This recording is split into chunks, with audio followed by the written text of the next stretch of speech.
Boa noite, Suelen. Boa noite a todos. O Banco Central acaba de reduzir a taxa para 5%, a taxa Selic. Reduziu meio ponto percentual. Era a expectativa do mercado e isso, sem dúvida nenhuma, Tá aí, Miguel Daoud também é furo de reportagem no RN dessa noite. Miguel Daoud dando aí a notícia em primeira mão que sim, o Copom anunciou que reduziu a taxa de juros no Brasil para 5 pontos percentuais. É isso, Miguel? 5 pontos percentuais. Vamos ver como é que fechou o dólar e o Bovespa? Menor taxa da história. Menor patamar da história. Dólar comercial, então hoje é um dia histórico, porque eu vou te falar daqui a pouquinho por quê. Baixa de 0,40 no dólar, 3,98. Baixou da barreira dos 4 de novo. Olha o índice Bovespa, presta atenção, meu amigo. 108.407 pontos, com alta de 0,79%. Também o maior patamar do Ibovespa da história da economia do país. Da série histórica, na verdade, que a gente fala. O que acontece, Suelen, é o seguinte.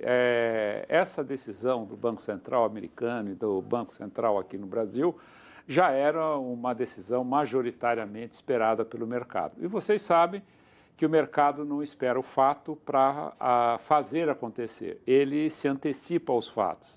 Então, o resultado tanto da Bolsa quanto do dólar já estavam prevendo esta decisão do Banco Central. E isso significa o quê? Quando você tem uma taxa de juros muito baixa, né, você pode estar aí imaginando, você tem um dinheiro, você vai aplicar, você não vai receber absolutamente nada, né? Porque o banco acaba ficando com boa parte, né, do seu dinheiro, porque ele pega de você a um custo praticamente zero e reempresta a 300% no cheque especial, 320% no cartão de crédito, 60% no capital de giro. E aí as pessoas ficam meio sem alternativa e vão então investir na Bolsa. Só que aí é que mora o perigo, porque a economia mundial, né, tanto a redução da taxa de juros nos Estados Unidos, que ela já está negativa, né, em decorrência da inflação, a taxa de juros real. A redução aqui, as pessoas falam, bom, então eu vou investir na Bolsa. E o mundo vive um momento bem particular em relação à economia. Então, nós precisamos tomar muito cuidado, a moeda vem perdendo valor, vocês sabem disso, que a troca do produto de vocês está cada vez mais difícil. Como a gente mostrou ontem no Rural Notícias, né? Exatamente. Então, apesar desta euforia, eu acho que a gente tem que ficar realmente com os dois pés atrás, porque podemos ter aí novidades não muito satisfatórias caso ocorra qualquer problema na economia mundial. Já tem consultoria dizendo que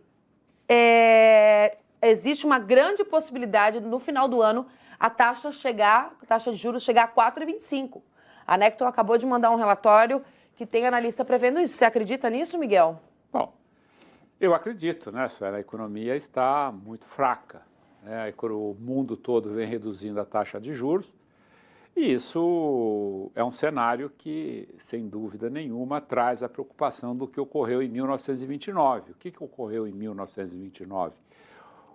Após a Primeira Guerra Mundial, houve uma recuperação muito grande da economia, a oferta aumentou demais, é o que nós temos agora, e, de repente, se chegou à conclusão que não havia crescimento para aquela oferta. E aí houve todo aquele transtorno. Então, a taxa de juros ela tem um lado positivo.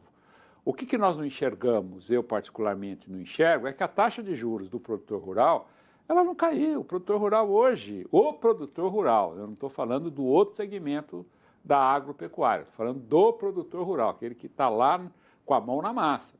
Esse aí está trabalhando para pagar juros. Se você pegar o capital que o produtor rural investiu e contrapor com a rentabilidade operacional dele, você vai ver que ele nunca vai chegar a um desfecho feliz em relação aos seus investimentos. Essas coisas todas a gente precisa entender, a questão do câmbio é muito importante, né? A taxa de juros, ela caindo, o câmbio deveria subir. Agora, o que ocorre com o câmbio? O câmbio tirou toda a rentabilidade, porque nós temos um cenário recessivo. Quer dizer, nós estamos com uma queda em alguns setores da agropecuária e isso acaba levando, né, a troca, a paridade que é feita pelo câmbio, isso é uma questão como a lei da gravidade, acaba prejudicando o produtor. Então, desta forma, eu acho muito positivo, temos que comemorar, mas o Brasil precisa crescer, né? Hoje nós recebemos uma notícia que eu particularmente não gostei, tinham suspendido todas as vendas de de peixes e marisco do Nordeste por causa dessa poluição, né, coisa que não se tem nenhum estudo para dizer se estão contaminados ou não. Agora o governo resolveu rever esta posição. E o Brasil está assim, de repente aparece um maluco aí que diz que o presidente está envolvido no crime da Marielle. Quer dizer, é um absurdo certas coisas que ocorrem no Brasil. Miguel. Como é que nós podemos conviver num país onde impera a desordem e a falta de caráter de muitos setores da economia? Miguel, vamos seguir. Marcos Maruyama. Sim, nossa esperança se renova toda vez que vendemos nossos produtos sobre a perspectiva de melhora da economia em 2020. Lino Berwanger. Sim, estou confiante porque o desemprego está diminuindo e a inflação baixando. Só que para nós, produtores rurais, a renda já fica mais complicada por causa dos altos custos de produção. Obrigada, Lino. Anacleto Dadalto. Sim, estou confiante porque o governo Bolsonaro está no caminho certo, fazendo as reformas que são necessárias. Obrigada, Anacleto. Grande abraço. Sandro Santana, Belo Jardim, Pernambuco. Acredito que sim, mas só se o presidente não ficar falando ou interferindo com as suas tiradas inapropriadas. Obrigada pela sua opinião, Sandro. Grande abraço para você. Você vê que a linha do produtor, a linha do perfil do nosso telespectador é assim, o Brasil precisa mudar, né?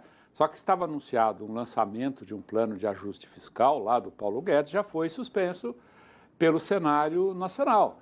Então essas coisas nós não conseguimos acertar o pé, é isso que nós precisamos. Porque hoje a agropecuária, você não tem a dúvida, isso eu posso dizer com a certeza de que o sol vai nascer amanhã. A agropecuária será o carro-chefe do crescimento do Brasil quando nós estabelecermos as bases para isso. Ainda nós não temos as bases, porque nós não temos profissionalismo na gestão de políticas agrícolas, não existe um entendimento do que é agricultura no Brasil, só existe oba-oba. A hora que nós tivermos toda a capacidade de entender isso, nós temos entidades no Brasil fantásticas, entidades que estão muito preparadas, são entidades que têm profissionais de uma competência enorme, mas só que isso tudo não está dentro de um contexto do perfil Miguel. da agropecuária.